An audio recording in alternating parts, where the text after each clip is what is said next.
Yo guys, this is a big shout out to Brian, Nico, Mike and Dustin from Don't Go Out There podcast. But I tell you something, Brian, Nico, Mike and Dustin, if you haven't watched this film, it's going to be your unlucky day. So, keep punching. In a world where zombies, ghosts, serial killers, and vampires all exist, it's Nico, Brian, Mike, and Dustin, and they are all that stand between you and the films that could end the world. Welcome to the Don't Go Out There Horror Movie Podcast. Welcome back, everybody, to the Don't Go Out There Horror Movie Podcast. Just want to thank all of our fans and listeners. Really appreciate the support. You guys are awesome. Before we get into tonight's film review, just want to give a quick shout out to our website, don'tgoouthere.com. Everything about our podcast is on the website. All of our episodes and interviews, if you want to check those out. We've done some incredible interviews in the past. Go check them out there in a specific tab by themselves so you don't have to scroll through hundreds of episodes on Apple or Spotify, etc.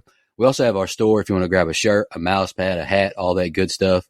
We'd love to see your pictures, rep your favorite podcast. And Shan's Etsy page is also attached if you want to grab a tumbler. All of our social media links are on there as well. Facebook, Twitter, Instagram, YouTube, TikTok. Like us, subscribe us, follow us, all that good stuff. And the last thing I want to shout out on our website is our Patreon. We call it Blood Donors. We have the traditional monthly reoccurring kind. If you want to support us, help us pay the bills, as we say. Or if there's a movie you want us to review, that option is available as well. Just check out our website, don'tgoouthere.com. Also, if you haven't noticed, we've recently joined the Believe Network. So there's some ads on our program now. But if you want ad-free content, go check us out on Blood Donors. The ad-free episodes will be available there. We appreciate your support. We hope you enjoy the episode. All right, guys, jumping to the film review. We appreciate everyone tuning in, as always. This is my pick this month for our free themed pick. I chose 2024's Oddity. This is a movie that I've really liked since I saw it in the theaters last year. Me and Dustin did an instant reaction on it. Man, this movie, they didn't get a lot of hype, really. Like, it took a couple of TikTok reviews for me to even hear about it. This movie came out around the same time as Longlegs. And just scare-wise, this one outclasses Longlegs, in my opinion, big time. Like, the tension, the atmosphere, the jump scares are out of this world. I'm not saying this movie is perfect by any means. I definitely have some qualms that I touch on. But this is one that I really, really enjoy. I like it. I've seen it 3 times now. And I wish that I would have put it in my top 10. There's no reason I should have Nosferatu above this. I like this movie way better than Nosferatu. So, Brian, what are your general thoughts on Oddity? I like this movie quite a bit. Yeah. I don't recall what number, but I rated this pretty damn high up there in my movies of 2024 we did, and probably my biggest surprise from the year. I really like this. How uncomfortable it makes me, right from the start. It grabs me, not because it's like you said, it's not some perfect movie, but because it's that type of creepy that just works for me. None of the characters or anything to write home about, but I think it's low budget horror done right. And for all of those reasons, I really, really like this one. So, like I mentioned last week, I had not seen this movie until we did it for this show. I was going to watch it a couple weeks back, but then I realized we're doing it, so I figured I would just wait. As I think you guys know, this is normally not my cup of tea, right? I mean, just being honest, spirits and things that go bump in the night and mediums and psychics and things like that. Just not really my thing.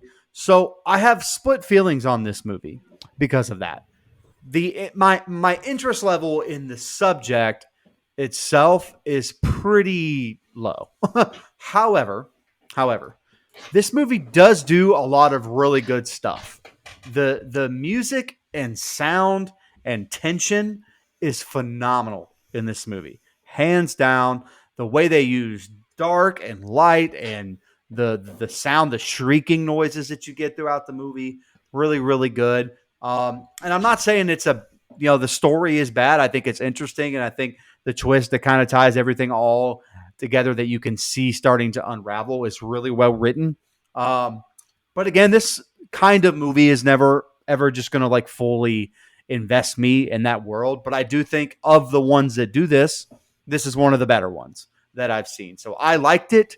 I'm not going to sit here and say that I loved it, but it was a really fucking well-made film. I have to give shout out to that. Effects look great. There's so many great things about the filmmaking that I enjoyed that it bumps that score up a lot higher than I normally would have a movie like this. Yeah, I saw this movie in theater on July 22nd of last year. And I'm going to say something. I'm going to go on a little bit of a tangent. I watched it on Disney Plus to do my notes. That's right, kids. You can go from watching Oliver So and did I. Company to Oddity with no issues. Bro, it actually really annoys me that Disney Plus carries so much stuff like this. Like, I opened the app not that long ago, and the very first thing I saw in big, bold, pink letters was Night Bitch. Pardon my French. That's my first cuss word on this show in months, but it just chaps my hide. Disney Plus should be the most kid and family-friendly app there is. Anyway, this movie is very solid. I put in my Letterboxd review last year that I'm disappointed more people didn't know about it, and I still feel this way, like you said, Nico. If I wasn't a sicko who scours the Regal app daily to see what's showing and click on every movie that I haven't heard of and read the description, then goes to see movies regardless if I know anything about it or not, I probably would have missed this one. So it's a very solid movie, and I'm glad you picked it, Nico. Yeah, I'm excited to talk about it. If it wasn't for your review and Kit Laser on TikTok, I would not know much about it because they might have shown a trailer for this during like In a Violent Nature or something because it is an IFC, Shutter movie or whatever, but there was not any marketing that I remember. Brian, whenever you're ready with the scene by scene, go ahead, brother. Let's do it. All right, we open up with some nature shots that didn't linger too long, Kubrick, but more importantly, this incredibly creepy score as we see Danny, the wife of psychiatrist Ted Timmis, who is renovating the couple's newly acquired country house. And we see a camera go off every few seconds. And that's how you run out of memory or film very quickly there, Danny. We then cut to a mental institution where we see a patient get in trouble for drawing. See the name tag? You're in my world now, Grandma. Happy Gilmore, Nico. And we are introduced to Ted, who gets a call from his wife, and we find out there's no phone signal anywhere but one particular spot, and find out Danny is worried about her twin sister, Darcy. Later that evening, our girl Danny is walking around the house in, as Owen Wilson stated in Armageddon, scurriest environment imaginable. That's all you had to say, scurriest environment imaginable. Olin Bull and his one googly eye was one of Ted's former patients. He knocks on the door and tries to tell her that someone slipped in the house when she wasn't looking. But my guy has got to do a better job of explaining and not just saying he heard someone in the walls. Like, good Lord, my man. Anyway, she doesn't believe him and asks if someone was in there, and he logically replies, "They're not going to answer you." That made me laugh. She seemingly goes to open the door, and we get a title card. And after the title card, we're back in the mental institution, and one of the patients named Declan hears some shit worse than Mike's stomach sounds and hides under the bed, but emerges from his room and finds an eyeball while ignoring the pieces of brains that he sees standing in. And that's the end of the first set of scenes there. Yeah, I said this in our reaction, but it still stands true. I love the look of the house and the architecture. It's unique. I dig it a lot. Just over that European architecture, it's just unique, and I really appreciated it. Danny getting service in the one spot in her house was how I felt when I had Verizon literally anywhere in Tallahassee. Verizon sucks. They can go fuck themselves personally. Respectfully to any of our Verizon customers. I just don't like them. Me. Early fun fact here, upon his first visual, prominently displayed on the wall behind Dr. Timmis in his office is a medical diagram of a torso and profile. The head in the picture is tilted back, facing up in the same way as the wooden golem. I took one of the 8 IMDb trivia, so sorry about that, guys. Another early foreshadowing with Dr. Timmis saying, "I can be the villain," which he turns out to be. Spoiler alert. And I just took the second of the 8 fun facts on IMDb. Nighttime now, and it is spooky as hell already. The darkness, the mood, you can feel something isn't right. This guy is crazy, man. Asking a woman to open the door for a strange man, like, what is this guy thinking? But he might be onto something now, though. He's a hero, low-key. I remember seeing this scene in the trailer and thinking how creepy this was. After I watched my reviews, and then hearing Dustin's, I watched the trailer again. I was like, what is going on with this scene? And I'm not trying to be rude here, but him constantly saying he saw something with his fake discolored eye, it sent me. I laughed a little bit at that part. It's like, come on, bro. Danny has to be thinking now that this guy is encouraging her to call the police. Like, she's got to be wondering, like, maybe this guy is telling the truth right now. The tension was so thick right now on my first watch, wondering what was going to happen next. And what a title card, leaving it all a mystery. I thought that was brilliant. This was another tense scene on the first watch as well. Wasn't expecting anything monsterish or supernatural, with Declan and Olin Bull. Big oh shit moment when Declan finds Olin's crushed body in his glass eye. I thought it was a hell of an opening. And again, I like the song. I like the music throughout the film. I kind of already said that. Beautiful nature shot that we get here. Shout out to Brian. By the way, nothing sounds worse than my stomach sounds when I take pre-workout, brother. Anyway, this is I will say they're just kind of walking around. They're on the phone. They're talking. Very slow open where not a whole lot has happened. However, I feel tension. I feel uneasy and have that feeling the entire time. And it's because of the sound design, like I mentioned, the way they make the rooms feel empty. I love the look and architecture of the house as well. Like I have that a little bit later in my notes about another scene, but all that is great. So while I'm not exactly sure what I'm supposed to be paying attention to, I do know I feel like I'm watching something that's scary, right? And again, that's kind of the whole point of a horror movie is to play on your emotions for the most part. Again, I'm not sure I would believe Olin here at the window either, right? Especially once I kind of figured out that he is a patient. I know that sounds bad, but still, I will say, and look, I'm a fan of pro wrestling. I'm a fan of Becky Lynch, but this woman talks like straight up Becky Lynch. And I know it's Irish, but the voice itself, it's not the accent. It's every word that she says sounds like Becky Lynch talking, and I can't unhear that. Now, again, as much as I like Becky, this woman's a better actor. I love the shot of them going back and forth with the room that's lit up inside the house and Olin outside where it's very dark, and you can tell that it's very dark. I love they keep kind of cutting back and forth. And I will say, my dumb ass, admittedly, got a little confused here. Is what's happening non-linear? I was so confused. Is this all imagination land? No, it turns out it wasn't. And again, I love the effects that we get here on this splatter skull kill. I thought it looked really great, and I like that it's I like the way it's shot kind of overhead. Love that shot to end this set of scenes. So that's all I have. Yeah, great ominous score in the open. Really sets the tone nicely from the jump. And then I know Brian loved the nature shots as we moved towards the house. He actually texted me and said he wished they lingered on them a little bit longer. I love how we established the camera here too, like seeing it set up, taking pictures early, so it makes it logical that it would be a factor later. I like that. Also, this house is incredible. I'd love to live in a house like this. Nice of Brian to let the filmmakers use it. The Looney Bin is a great setting for a horror movie, especially when they exaggerate the patience like this one does. It makes it so creepy. And then for all the things I like about the movie, there's no shot I would sleep inside a tent in my house. Even if I don't have furniture set up yet, just put the air mattress on the floor. No need for a tent. It's not raining inside. Stuff starts to get weird here when she goes out to the car and there's sound at the door. Great tension already. And then there's a weirdo at the door with a glass eye asking to be let inside. And when he knows her husband's work schedule, yeah, red flag. I mean, he means well, we find out, but he's not exactly making it easy to believe and trust him. And I love how the tension is just ramping up incredibly. And we cut to our title card and then a completely new scene. Very effective way to keep us invested and make us really care about what happened.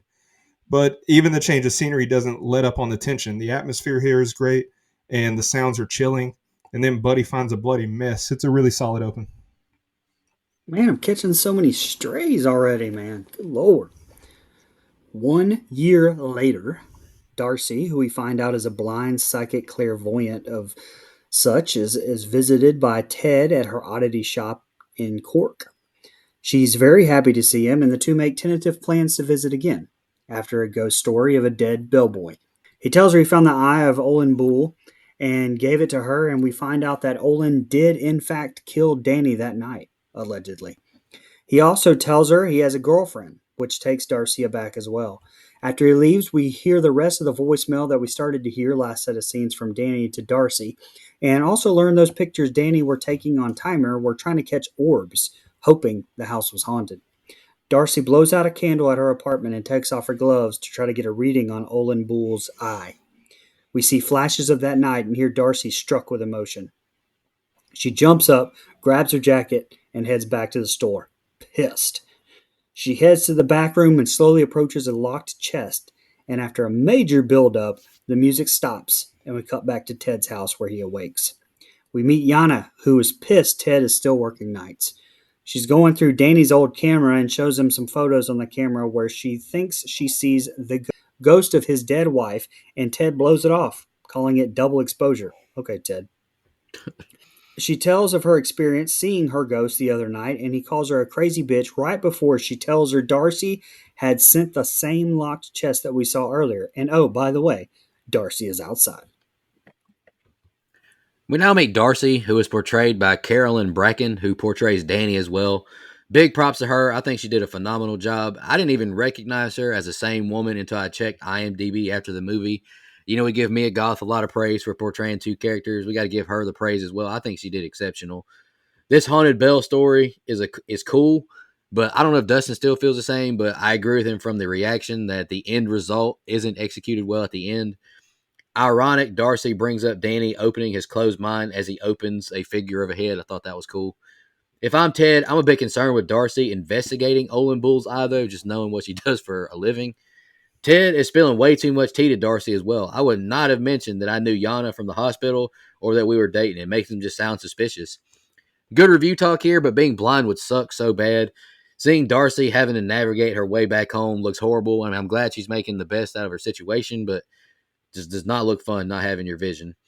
Tough listening back on that voicemail from Danny. I'm sure it eats at Darcy that she missed that call. This scene was spooky as hell in the theaters. Darcy walking to this trunk while his score takes over all these creepy figures on the wall. Thought it was great. If I was Yana, I would not want to stay in this house alone after what happened to Danny. Ted is very suspicious with how okay he seems to be with Danny's passing, right? This camera is used effectively throughout the film, from seeing Danny in this picture and later on with the jump scares. I think it's just very well done. Ted is the classic horror movie partner who doesn't believe anything the significant other says. This is the last thing I got. I just thought it was a good set of scenes. Yeah. Mike, go ahead. So again, as you know, first time watch. Typically, I'm doing notes live because fuck it, we do it live. I literally wrote my notes. Is this the same fucking woman? Oh wait, it's her sister. Okay, got it. I got the connection quickly, but when I'm rapid writing, my mind just kind of, whatever comes out of my mind, I was like, is this the same fucking woman? Yes, it is, and she does, like you mentioned, Nico, a fantastic job playing these characters. This one in particular. I don't have a whole lot on this set of scenes. I think it's really good. But one thing, my man Ted walks in the shop here. First of all, he's super, like you mentioned, calm, really okay with the events that have taken place, or so it seems. They have that conversation about his new woman. I wouldn't have told her that. Not if she did this for a living. Not that I really believe in that stuff, but just kind of watch my own ass just in case I'm wrong, because I'm leaving myself open to be wrong. Wouldn't want to fuck with this. Also, if you're so big and bad and so scientifically driven, ring the fucking bell, pussy. That's what I would have said. I'd be like, yeah, ring it, pussy. See what happens. That's what I would have done. I would have ring that fucking bell. Like a Phillies win, as in not tonight. Didn't happen, so no ringing of the bell there. Again, I just would not have told my dead wife's sister that I moved on that fast. A little tough. Again, can't say enough about this music, and I don't really think anything terrifying is happening on screen when she's kind of conducting this ritual over the eye to see what happened, or this fake eye to see what happened. But the music, it has amplified it so much that I'm like, what's going to happen next? Like, that's the feeling that I get. And I thought it was great. I love the shot of the different objects as it happens as well. You get the doll, the eye, the monkey, all that stuff. I thought it was really, really a great shot. Great shot. Very effective. And I will say I'm a little bit like Ted here. People show me a ghost picture. I'm like, all right, yeah. Ooh, look at that crazy orb. Ooh, no, I don't buy it. But I wouldn't have a good clap back, right? Because you clearly see there was a face in that picture. But I'd be like, somehow Scientifically, that's explainable to me. A doctor of using crazy as a term out of the office. I bet they do that. I bet you guys do that. You want to listen to our show? I bet you do that all the time, even though you tell other people not to. Side note, I really, really love this house. I would move in a heartbeat. Yeah, it's insane to me that the same actress played Darcy and Danny. I agree, Nico. Like, I didn't realize it was the same woman until I looked at IMDb. It's just crazy how different she looked just by changing the hair color and hairstyle. And Nico, you also said you don't know if I feel the same way from the instant reaction we did. I don't know if I do or not because I don't remember what I said, and I didn't have time to re-listen to it. But I like I like to jump ahead in the timeline here. We find out that this is happening well after the fact. Like, Danny's dead when Ted meets Darcy. It's a good way to progress the story. Like, we know the story isn't over, and we're going to revisit what happened. So it kept me interested. When Darcy starts having the visions when she touches the eye, I got major Dead Zone vibes. Shout out to Stephen King. When we meet Ted's new girlfriend, she seems like a real peach of a person. Also, she took pictures 2 nights ago and saw Ted's dead wife in them. Why would she wait 2 days to tell him? She needs to be one of his patients. But it's a slower set of scenes, but we're progressing. I'm still liking it. Scene 3. Ted walks out to meet Darcy and invites her in and introduces her to Yana. Darcy informs him that she's there and asks if he can call in sick. The two try to get her out. The two try to get her out of there, but she's not having it, and invites herself to stay. To which Ted agrees, to Yana's dismay. Darcy opens her trunk containing a strange, life-sized wooden mannequin, and Ted dips out, leaving Yana, who plans to leave Darcy there alone as well. Back at the psych ward, Ted arrives and pulls out Declan's old file, to which he sees he has drawn images of the same wooden mannequin as well, and we cut back to the two girls at the house. Yana tries to leave, but notices that the wooden mannequin is now sitting at the table and cannot leave as her car keys have vanished. Unable to leave, Yana surrenders to having to stay and makes a charcuterie board, and I hope that she doesn't plan on eating any of it because Darcy's blind ass puts her nasty ass hands on everything. Like, she just touches everything. Like Hanson from Scary Movie 2. She just pulls my germs. But after some rather tense conversation where Darcy says that she can't tell what she looks like, but she sounds stupid, she tells Yana that Olin Boole did not kill her sister. I can't imagine how awkward Yana feels right now with Danny's sister arriving unannounced. I thought it was funny, Yana with her arm crossed and the look at Ted of this motherfucker here whenever Danny or Darcy reveals that she was invited over for the 1 year thing. I thought that was funny. If I'm Ted and I see this what's to be revealed wooden man in the trunk, dude, I'm terrified. That thing scares me so much just seeing it. Yana, she's being sassy as hell with Darcy, and I don't blame her really. This is all such a weird situation for her. How is Ted not freaking out more seeing these drawings from Declan? Like, he just saw this wooden figure at his house, man. Like, have some self-awareness. Asking a blind woman if she can find a fridge, I thought that was nasty work. How's she supposed to know how to get there, what she's touching? Like, come on, man. Why isn't Yana more freaked out with that wooden figure sitting at her table after Darcy says she didn't remove it from the trunk? That's one of my biggest criticisms, is like Yana not being more scared of like all this weird shit going on. No clue how Yana is sitting at this table with this figure so casually either. To me, this wooden figure is terrifying. This was a funny moment, like you mentioned, Brian. Do I look stupid? I don't know what you look like. You sound stupid. Dude, that was funny. That was great line delivery. Darcy makes, and this is the last thing I got, Mike. Darcy makes a huge statement here. Olin Bull did not kill my sister. We're still world building, but I'm liking this movie a lot, even with a few rewatches. Just like a set of in-laws, whether that be parent-in-laws or brother and sister-in-law, so just pop in whenever you feel like. Not mine, but others. Mine wouldn't do that, but others. The other in-laws would definitely do something like that. Hey, we're here. Oh, shit. I do like how, not, selfish isn't the right word, but, oh, I'm here now. Can you call in sick? No. Do you see this house? You know this mortgage, what this probably runs? I got to go to work. I got to make money. No, I can't do that. And side note, I hate it. It happens occasionally, but I hate when people are in my house and I'm not there. Oh, that drives me crazy. When you have guests and I have to leave, I'm like, man, why don't you leave too? And when I come back, everybody come back. I hate when people are in my house and I'm not there. It sucks. Um, but I also think it's funny that Yana here thinks that she has some kind of say in who gets to stay at this house.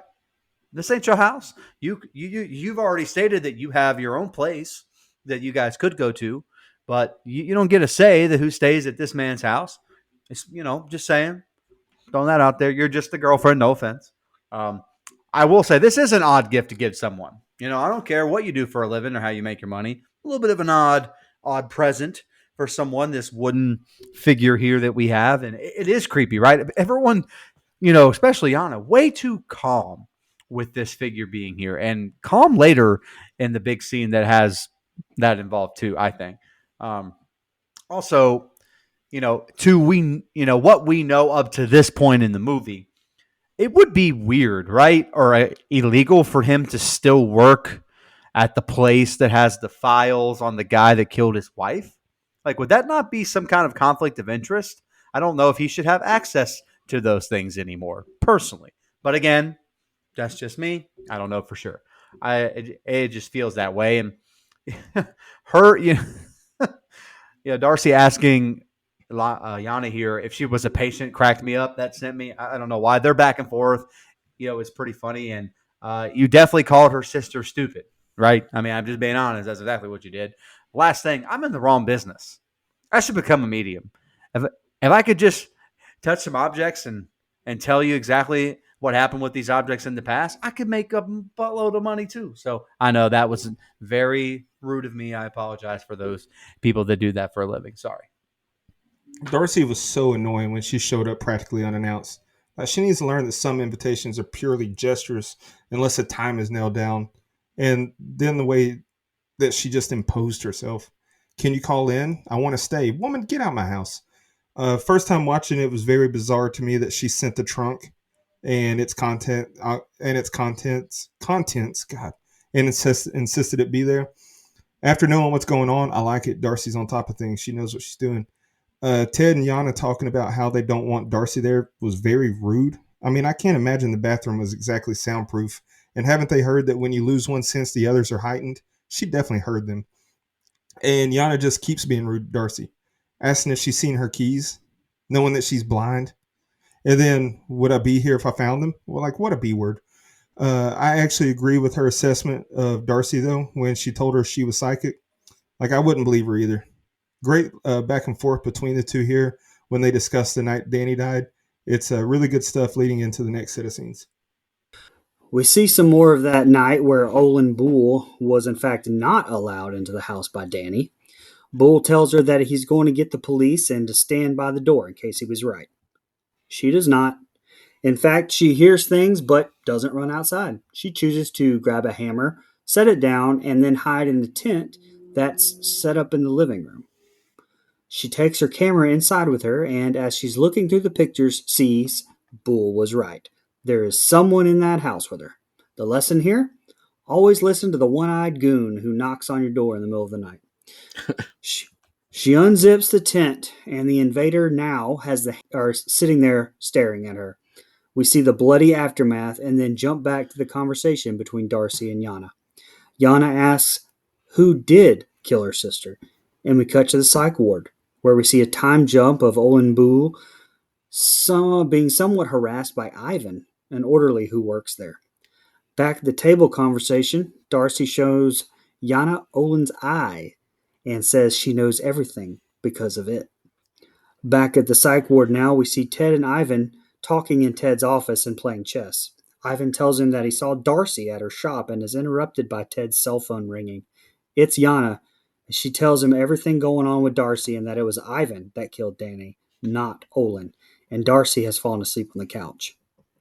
Yana's frightened when she notices the mannequin inexplicably moving positions and drops her cell phone from upstairs balcony, destroying it. And I hope she has insurance because that's a $200 deductible. Still hurts though. Upon examining the mannequin, Yana finds several strange objects inside holes in its head, including photographs of Danny and Darcy as children, locks of hair, a tooth, and a vial of blood. Darcy stands up from her slumber and screams at Yana to put them all back. Blind my ass, maybe Stevie Wonder blind. Yana tells her good night, turns off the light, and heads upstairs. Darcy makes her way to the table and sits down doing some more witch shit, and that's the end of the set of scenes. Only two more left. Danny, she's in one of the weirdest situations I've ever seen in film. A mental patient is outside warning you of someone inside the house. He said he heard the conversations. I wish he had told her what he heard and from who said it personally. Like, I feel like she may be more inclined to go outside, but anywho, that is one of my big qualms of the movie. Mood and atmosphere has quickly shifted. It's super tense, and I'm wondering what's about to happen to Danny. Can't imagine what Danny is feeling seeing this person in her camera roll because her camera is constantly taking pictures in the background. If I'm her, I just call of duty camp and hope for the best. This upcoming jump scare was so damn obvious in the tent, but it scared the hell out of me the first time I watched this movie. Super effective transition with the tent being bloody in a frame. The gore and the violence wasn't necessary for this movie and that scene, and I appreciated it. You saw the blood in the tent. We didn't need to see her getting beat with a hammer, so I appreciated that. Ivan's one of those prick guys with superiority complex and anger issues. He has no reason to be this mean to Olin right here, if you ask me. I like how Ted says he couldn't call out, but he's literally just playing chess at work. Good work, doctor.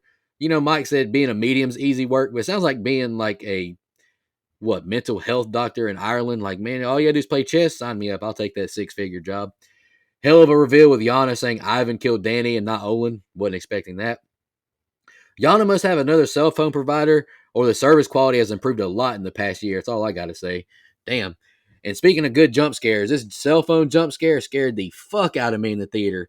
It's one of the best in horror history, if you ask me. No loud music, just pure creepiness with that damn wooden figure looking up at her. Scared the hell out of me. That cell phone definitely isn't an iPhone. That thing will be in 1,000 pieces, like you mentioned, Brian. Hope she has insurance, but I mean, it looks like she just had some like old flip phone they just put together in 2 pieces. Shout out to Nextel, couldn't break them things. Another tense scene with Yana removing the pictures, hair, the tooth from the wooden figure's head. Darcy yelling, "Put them back now." That got me as well. That's a good scare. Damian McCarthy, the director and writer of the film, I think did a fantastic job with the tension, atmosphere, and the jump scares. Again, I ask, how is Yana not more scared? Darcy is blind and knew you were taking those things out. Like, why are you not more scared right now? Maybe I just wish I was just as disconnected as her, but hey, she's not scared yet though, so good for her. Sorry. Ends up being that she was right?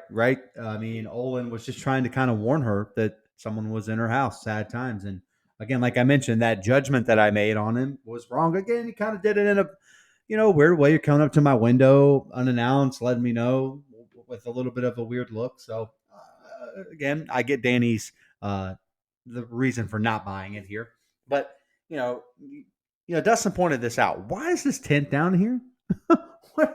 We used to do that shit as kids where we kind of pop the tent up and camp inside, for fun, but because we weren't allowed to do it unsupervised outside. But still, why is this tent here? And by the way, what are you doing? Don't open it. You've looked at the camera. You've seen what's out there. You know what you need to do. Don't go out there. You're welcome. Sorry.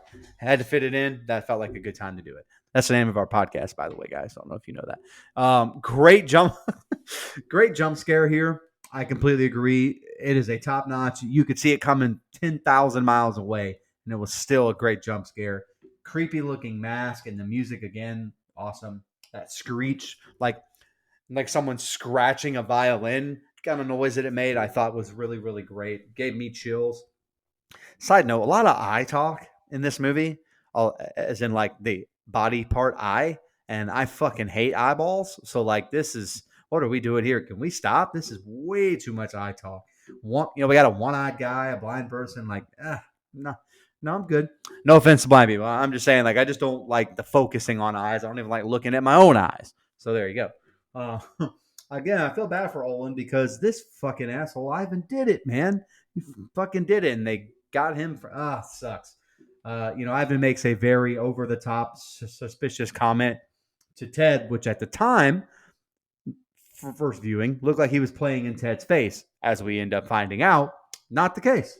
And again, there are times where I think Yana is annoying, but then I'm like, yeah, you're in my house uninvited though. Like, can you get the fuck out? Like, maybe none of this would be happening if all you had to do was leave. So there's definitely a guilty conscience here a little bit because They were definitely cheating on.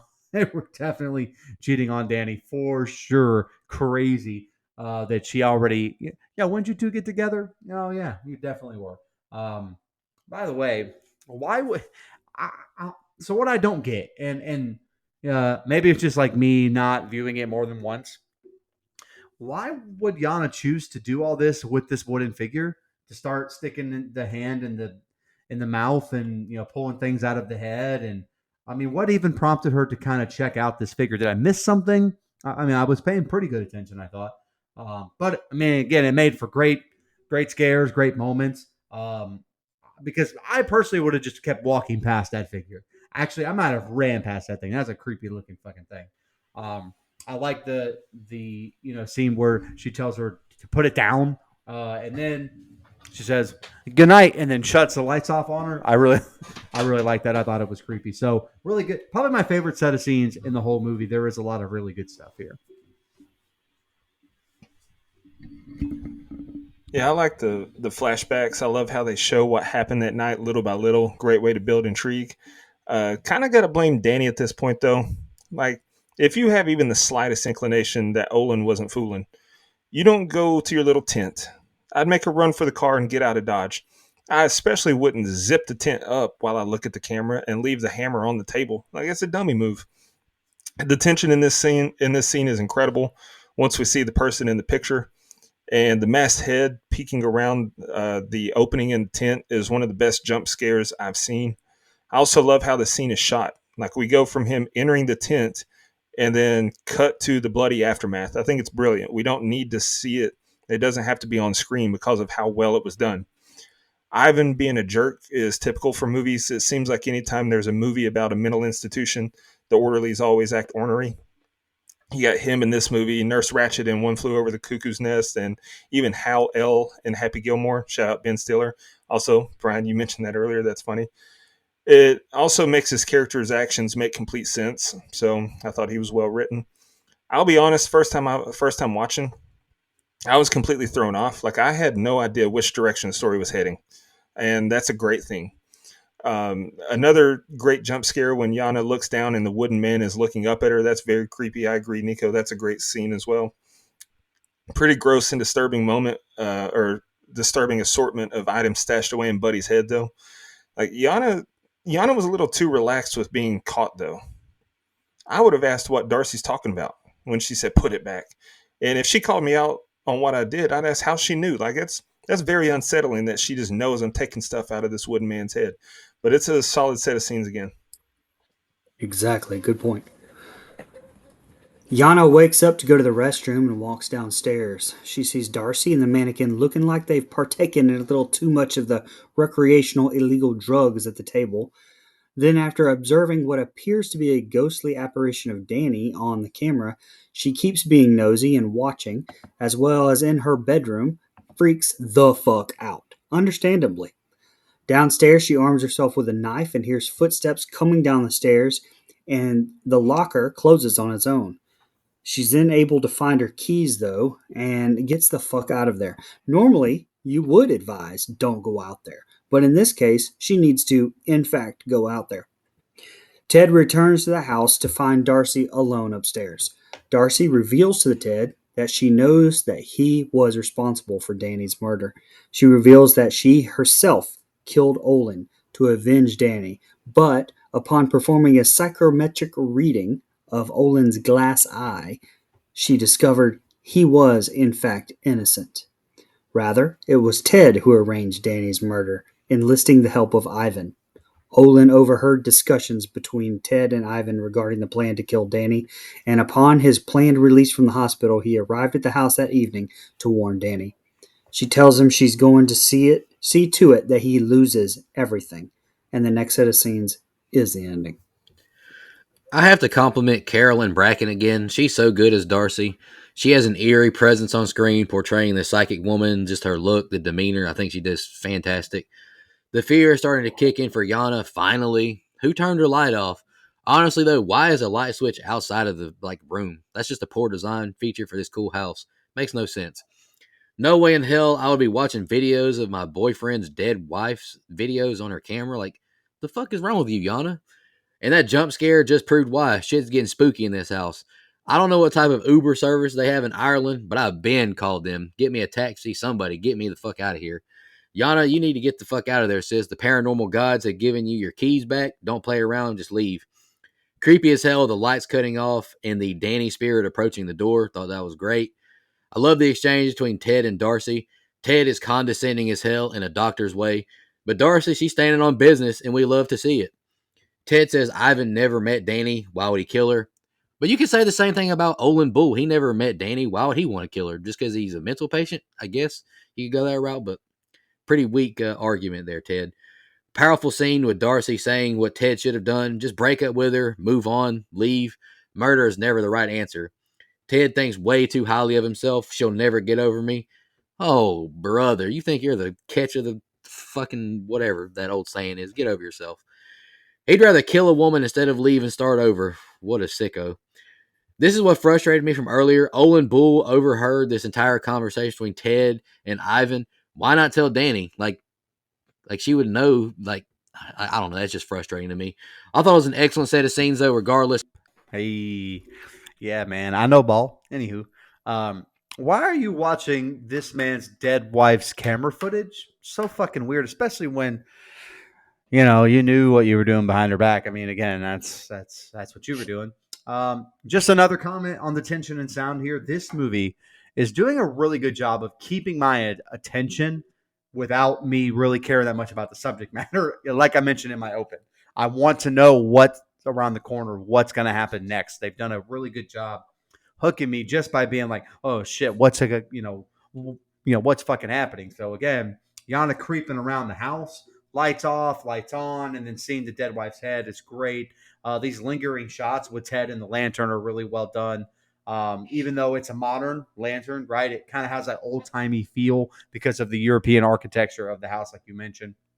And I love this back and forth between Ted and Darcy here. I love that Darcy kind of has it all figured out, right? She knows Ted's full of shit. And, all the stuff that you said, Nico, that, Ted's really cocky and confident.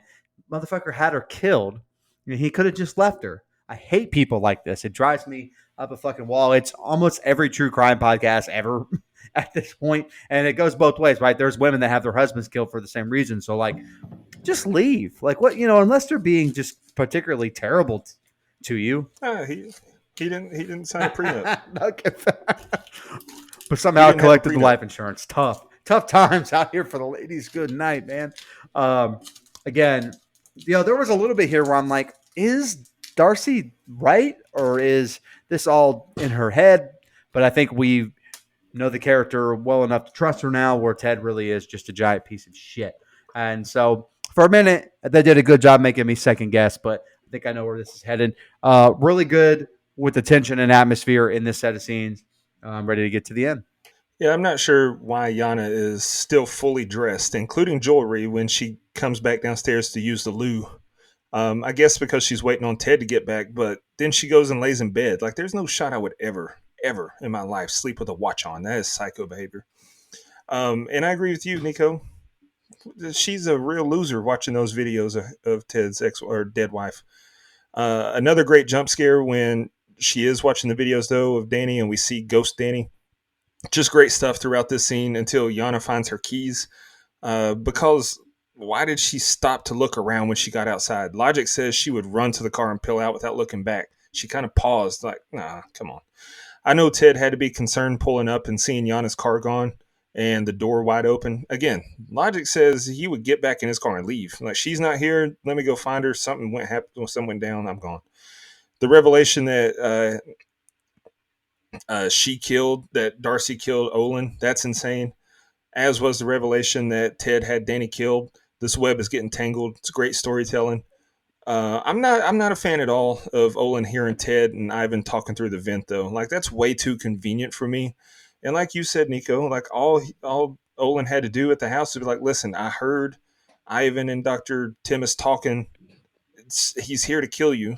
Like, he didn't even mention it. So he was just a suspicious character for no reason. But it's a good set of scenes regardless, and I'm ready for the end.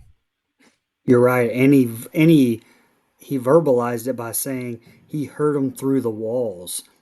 And I was like, Yeah. who talks like that? Yeah, he heard him through the wall. Like, say who you heard. Like, articulate, guy. All right, big ending here.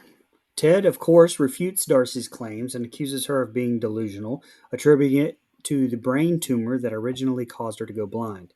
To prove it, he places his cell phone on the landing and tells Darcy that he's going to meet with the attorney who presided over the case and have the attorney phone her to explain the evidence. Ted returns to the hospital and calls his cell phone. Darcy, unaware that Ted has removed a trap door cover on the floor near where he left the phone, goes to retrieve it and falls to the stone floor below, seriously injuring herself. At Ted's command, Ivan visits the house to ensure Darcy's fate, only to be fucked up by the wood mannequin, which Darcy appears to have supernaturally animated before she succumbed to her wounds.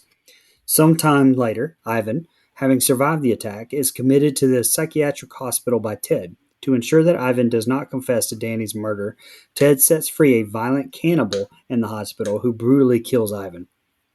Ted returns to the country house after a shift to the hospital where he now resides alone. Yana broke off the relationship, disturbed by Ted's nonchalance that both Danny and Darcy died in his home. On the doorstep, Ted finds a small box delivered from Darcy's Oddity shop. Inside is a concierge bell that Darcy had earlier shown him, the one where she indicated it was haunted by the ghost of a bellhop who died in a local hotel. If you recall earlier in the movie, it is alleged that ringing the bell summons the ghost, and that he will kill anyone who dares to do so. Ted defiantly, like Mike Settle, rings this bell and momentarily observes his surroundings with no indication of the spirit. As Ted begins to relax, we see the bellhop spirit That's right. standing. I was proud of my man, Ted. Ring that bell, pussy. Come on. Picking up where I left off, I'm still loving the exchange between these two. Danny being a blind woman saying, oh, not Danny. Darcy being a blind woman saying she's going to kill Ivan's big ass. I respect that a lot. Stand on business, girl. Fucking Ted. Hell of a reveal he opened that spot in the floor to set Darcy up. Wasn't expecting that.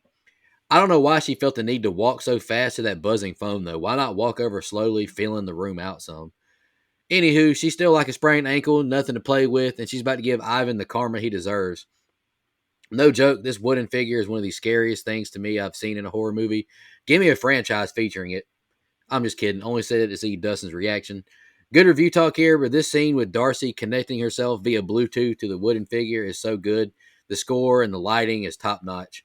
I would shit myself if I were Ivan seeing this wooden figure gone from the table, standing at the bottom of the steps, and now was pursuing me. Fuck this. Ivan pulls a Darcy, leaps from the balcony way too fast, and injures himself, unable to escape. Fucking idiot. Real talk, why is that opening there in the first place? Seems dangerous as hell and serves no point. Like, what is this? What is the point of having a hole in the second story steps? I don't get it. Laundry chute. That's a laundry chute? I don't know, but I mean, that could be a point. Man, if you don't carry that shit downstairs. I hate that Darcy passed away before she could finish killing Ivan off.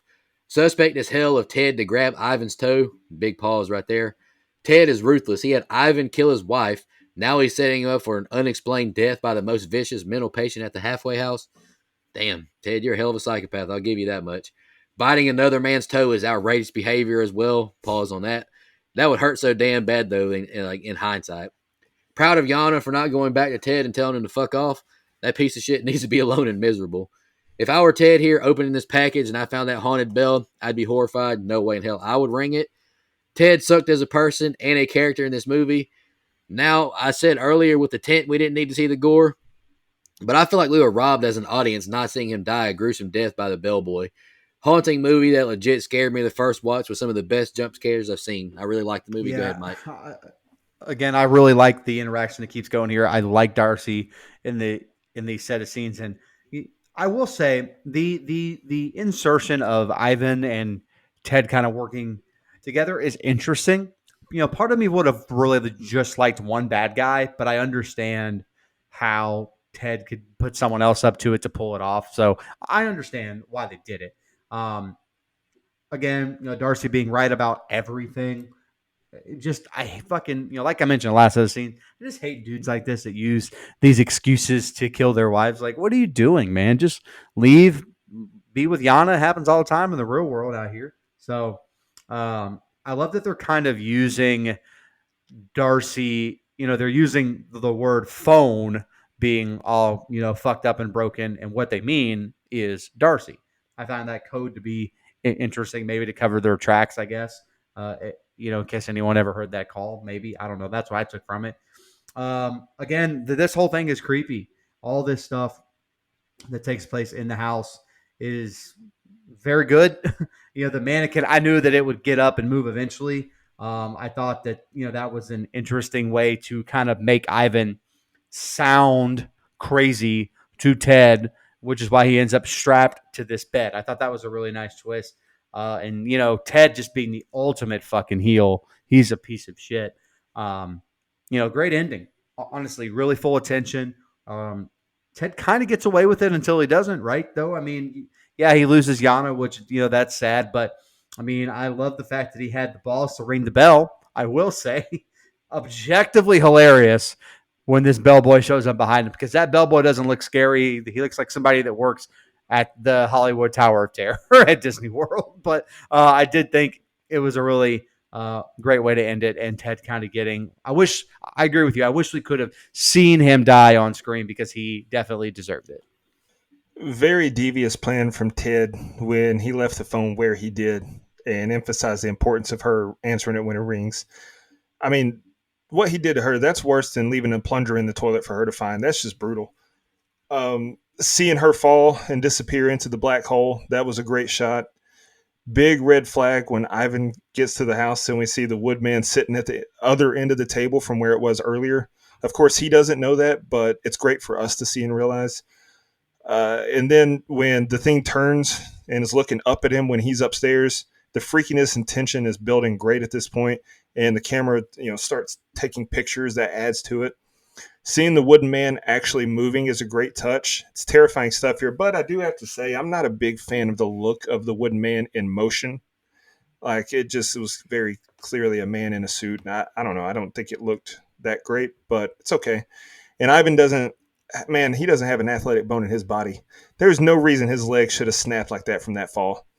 Man pulled a Kevin Ware from Louisville out there. Yana made some good points on the phone with Ted. Wanting to stay in a house where 2 people have died is insane, no matter how cool that house is. I do love the callback at the end with the bell, Darcy sending it to Ted, and the dead bellboy showing up was a great way to end the movie. But he's so dumb. Like, he clearly knows that Darcy was telling the truth with her hocus pocus talk. Why would he risk it by ringing the bell? But I do like how it was shot. Like, he looks around, thinks the coast is cleared, thinks that, he slips into this false sense of security, and then the ghost shows up right beside him. It's a great way to end the movie and let us decide what happens to him. I will say, though, I don't like the look of the bellboy as well. Like, it looked like a character from the Munsters or something. Like, it wasn't scary. It felt out of place. But I do also disagree with you guys. I don't think that I like that we don't see him die on screen. I think it leaves it more up for interpretation. We don't have to see everything, although he did deserve it. I think a better way to send that, or to shoot that, to show that, is when he rings the bell and he's looking around, he thinks he's safe. Like, the camera draws close to him and we just see like hand on his shoulder or something, because the look of the full thing looked awful. But if we see a hand and he's clearly wearing like a bellboy's jacket, because they wear those specific jackets with the gold buttons, gold stripes are very recognizable. You just see that on his shoulder and like maybe a look of panic on his face and then roll credits. I think it works better. But overall, it's a good movie. I agree with that. Yeah, I was thinking that as well while you were talking, like describing. I was thinking just a hand on the shoulder and a scared face would be a good ending. Like, I'm glad you said that. All right, we'll jump over to social media now. I'll knock out the old Instagrams first. Jesse Kraft, one of our longest fans. We appreciate you tuning in, Jesse. She commented, "This one scared me so bad I couldn't sleep. One of the best of 2024. I agree with you. The jump scares, whew. That damn looking over the balcony one in the theater, boy, it got me. I told Dustin our reaction, like, this was one of the few movies where, I was trying to play it off like I wasn't scared, but I was like, playing with my hat a little bit, covering my eyes. I was acting like a little bitch. I ain't gonna lie. All right, Jordan Zager commented, "I love this one. It was actually very creepy and unsettling. Definitely beats Talk to Me by a mile for cursed inanimate object movies. LOL." I agree, but I don't know if the entire crowd does. I disagree. That's fair. A24. Talk to me is good. Hey, we don't got to put two bad bitches against each other. Now, IFC is fine. All right, Jenny Conway 02 commented, great film. It gave rise to intense feelings of unease and disquiet, and the tent scene was one of my favorite horror moments of the year. Tent scene was very good. And the last comment we got is from one Sarah Ocampo, and she commented, oh, finally, a gif of Michael Key. She's been super excited for this review. Appreciate the comment. I got X, the artist formerly known as Twitter, pulled up. Andrew Ferguson said, my mind made this film creepier than anything that happened on screen. I liked it. And then Age of Origin said, zombie tower defense game. Dude, I'm so sick of ads. Like, I'm over them. But anyway, that was clearly an ad. That guy, Millhouse14108, said, I felt uneasy, like a long-tailed cat in a room full of rocking chairs throughout this film. Very eerie. Jump scare when the wooden man looked up at Danny, forced the rosebud into the garden bed of my junk trunks. Another original horror film for the haters, 7.5 out of 10. Love the show. And then Andrew Ferguson replied to him and said that he uses his mouth prettier than a $20 whore. So, shout out Millhouse. He's always got a bunch of good comments. Facts. All right, the Book of Faces, Benobi Kenobi, perhaps? Would you rather cuddle with the Woodman or be stuck with a Scottish accent forever? Give me the accent. Okay. Same. What do you mean stuck with a Scot? Like I have a Scottish accent, or I'm stuck with a woman with a Scottish accent? Because I'll tell you right now, a woman mad at me, yelling at me in a Scottish accent is going to make me laugh and make her even more mad, and that's the kind of danger that me, I'm I'm taking the accent, I guess, because I really don't want this fucking wood guy. Although I don't believe in that shit. Give me the wood man. I'll burn that motherfucker to the ground. Fuck that guy. You can't even say anything after Dustin's answer anyway. Troy Ray asked, what's the theme? No theme, brother. It's open free month. Missy Hutchinson, I wasn't sure going into it, but this movie creeped me out. It made me so nervous. I loved it. Same. And Amber George, I keep seeing this, but haven't watched it yet. Curious to hear what others have thought. Because it's on Disney Plus because Hulu and Disney are bundled. That's why. Everything that's available on one is available on the other. Unbundled. I'm just saying that's why. Yeah, and that's stupid to me. I know. I understand why. I just don't like it. If I had kids, I'd be pissed. Well, that's all I have. I mean, if I knew my kids, I'd be pissed. There you go, buddy. Jesus Christ. Y'all got any fun facts? I took a quarter of like two of them. So. I got a couple. I've got two. I have two also. I'm curious if we have the same two. Go ahead. I don't know. This was really cool for me to find out personally, but there's a short film called How Olin Lost His Eye from 2013, which features Olin as a central character. Watching this film provides insight into his character arc, which is resolved here in this movie. It's part of Damien's collection of short films, all set within the same universe. I thought that's really cool. At the beginning of the movie, the man who discovers Olin's body is played by John French, the actor who played the main character in Damien McCarthy's previous film, Caveat. Yeah, I had the one about the Olin standalone short film too, but I also have that Oddity as a whole was made up of elements Damien McCarthy cherry-picked from other horror tropes. The Wooden Man was inspired by Jewish folklore of the Golem, a large clay figure who can be brought to life through rituals to do the bidding of its creator. And then the other one I have is that Steve Wall, who played Ivan, was in Dune Part 2 with Josh Brolin, who was in The Road Killers with David Arquette. God, I was hoping you could pull this one to David Arquette. Good job, man. Because obviously I ain't seen nothing. I have checked 15 different sources to try and find it, and there is none released publicly. So somebody else found one. That's great. Honestly, it looks like it's $34 in a Slim Jim. But it was well made, produced by Shudder and distributed by IFC. And anytime they do, they don't release their budget publicly. So that's. But I will say it made $1.4 million in North America. That's probably because of the lack of the budget and the lack of the marketing money that they had for the film. I'm going to say this right now. Whenever I went, like it only played at my theater for like a couple of nights. And like it has only had one showing. The one night that I went, that place was packed. So Somebody saw that Kit Laser TikTok. By God, somebody heard of it somehow because my theater was pretty damn full. I was the only one in my theater, but we had multiple showtimes here, and I went during the daytime. I'm pretty sure. Gotcha. All right, let's jump into our favorite kill, least favorite kill, if you chose any, and the rating. Dustin, you want to kick us off so you can jot our scores down? Yeah, I didn't really have a favorite kill. I mean, I guess favorite kill would be Darcy, just because that was evil, man. Leaving the trap door open. That's funny stuff. Sorry. Least favorite kill. I'll go with Ivan, just because, like, if you're gonna kill me, kill me. Don't bite my toe first. That's weird. Um, my final thoughts in the rating. I don't think this movie's perfect, and it has minor things throughout that I took issue with. But overall, it's a very solid movie. I had it 8th on my list of top 10 horror movies of 2024 when we did that episode, and I stand by it. I really wish we got more of Darcy's backstory, like how or why she has these gifts, like why is she how she is. But it's a solid 8 out of 10 for me. All right, I'll go next. Favorite kill. I didn't really pick a favorite and least favorite kill. The movie just really wasn't about that. But if pressed, I'll go with Darcy as well, just because it was unexpected. Like, I did not expect the trap door to be left open. Least favorite kill, I'll go with Danny. Actually, I'm gonna change my favorite kill. Olin Bull. The gore looked great on that. Got his head crushed. I forgot all about Olin Bull. Yeah. Least favorite kill, I'm gonna go with Danny. That woman didn't deserve it. Man, just if you want to break up with somebody, just break up with him. Don't kill him. Like, what's wrong with you? Like, Bro, he'd lose the house. dude, can you not be on the side of the guy who murdered his wife, please? I'm not. I'm just playing devil's One advocate. guy. Both sides. Good God.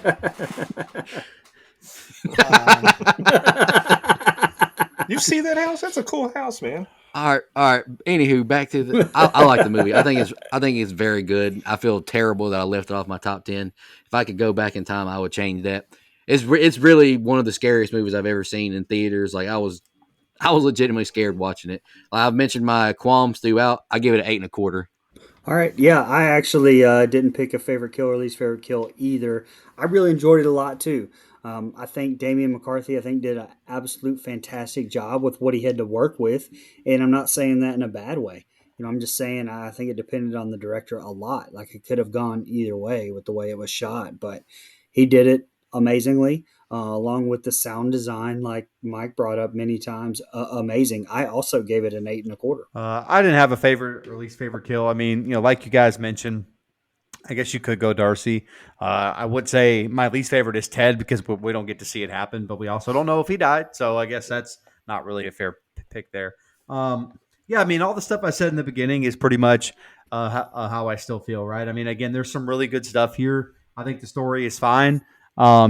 It's very creepy. It's a very creepy film. It made me feel uneasy the entire time. I mentioned the sound and the sets, and they did a really good job with I'm assuming a shoestring budget, just given the studios that made the movie. But again, just the subject matter is not really my cup of tea, but it doesn't mean I hate it. So I will give it a high score because I think it's a really well-made movie and it accomplished what it set out to do. So I gave this movie a 7.5. That gives us a composite score of an even 8. Internet Movie Database has it at a 6.7, Letterboxd 3.4, Rotten Tomatoes 96% Certified of the fresh. reviews were positive. So 96% on Rotten Tomatoes, certified fresh. They know ball. I will take it. Good job, Rotten Tomatoes, this time. But I shit on the other day. I can't remember what movie it was. But anywho, any final thoughts before I shout out our blood donors? And Dustin, you can announce your pick for next week. All right, we appreciate all of our blood donors. Y'all, I can't stress it enough. Take a huge burden off of us. Help us pay these bills. None of that money goes into our pockets. It just helps us not spend money from our pockets to make the show. So we appreciate it.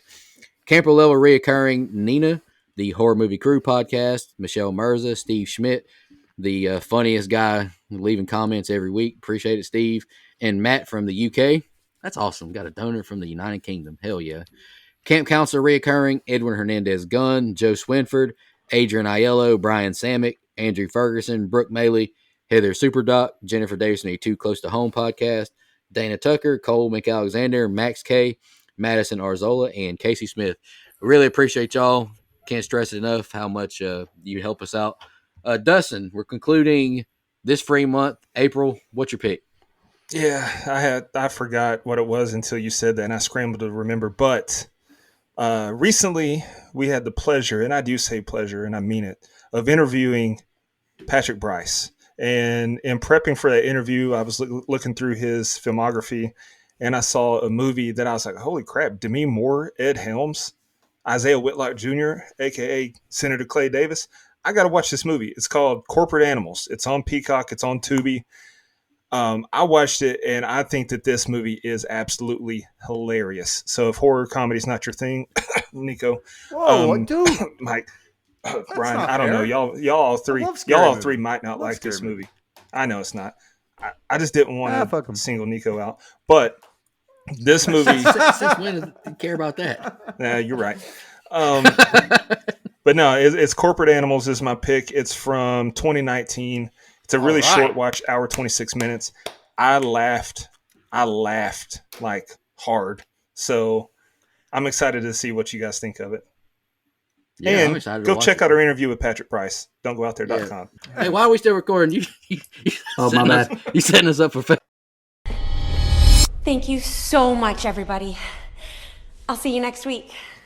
And in the meantime, take care of yourself. Just want to remind everybody,